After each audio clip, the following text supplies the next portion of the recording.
Humupa na ang baha sa maraming bahagi ng Quezon City pero imbes na ginhawang idulot sa mga motorista, isang namakbak na basura naman ang iniwan ng pagbaha. Agad na rumisponde ang MMDA at hinakot ang mga basura. May report si Denise Osorio live. Denise. Aljo, humupa na ang baha sa karamihang bahagi ng Quezon City. Sangkatutak na tambak ng basura at maputik na kalsada naman ang iniwan nito. Dito sa kahabaan ng E. Rodriguez Avenue, makikita ninyo sa likuran ko malinis at walang basura. Pero doon sa kabilang bahagi, sa kahabaan ng G. Araneta Avenue, makikita nyo pa rin may mga nakasabit na plastic, papel, styrofoam at kung ano-ano pang kalat na inanod ng baha. Kapansin-pansin naman ang agarang pagresponde ng Metropolitan Manila Development Authority o MMDA sa pag-deploy ng mga tagahakot ng basura at pati na rin ng ilang mga heavy machinery tulad ng bulldozer, forklift at excavator. Ayon sa team leader nila, alas 7 pa lang ng umaga, iniutos na ni MMDA Chairman Ramando Artes sa pamamagitan ni MMDA Metro Parkway Clearing Group Director Francis Martinez na simulang linisin na ang mga naiwang sandamakmak na basura dito sa kahabaan ng Araneta.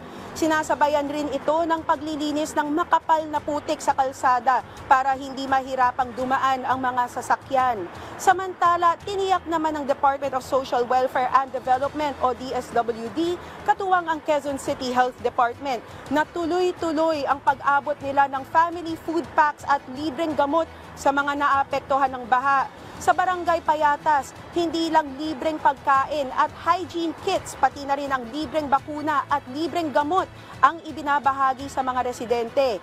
Isa sa mga nakakuha ng family food pack, si Anton, para sa kanyang pamilya.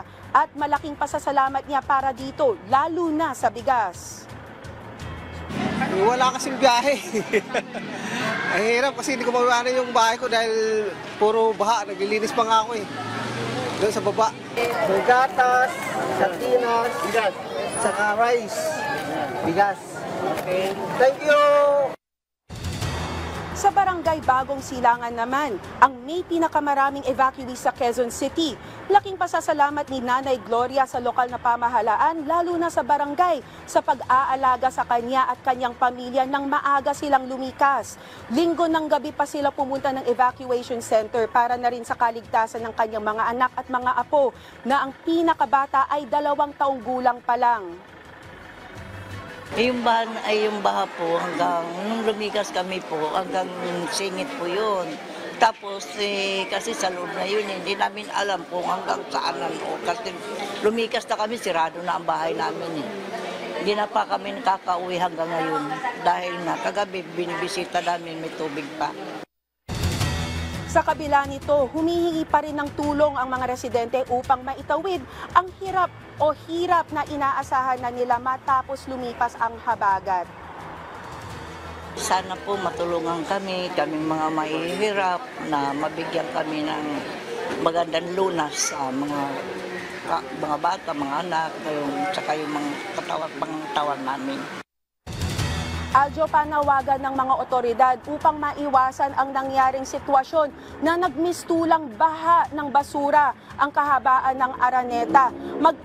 Magkaisa tayo na sumunod sa mga patakaran at sumunod po tayo sa proper waste disposal at iwasan na po nating magtambak ng basura sa mga ilog o kaya sa mga estero at mga kanal.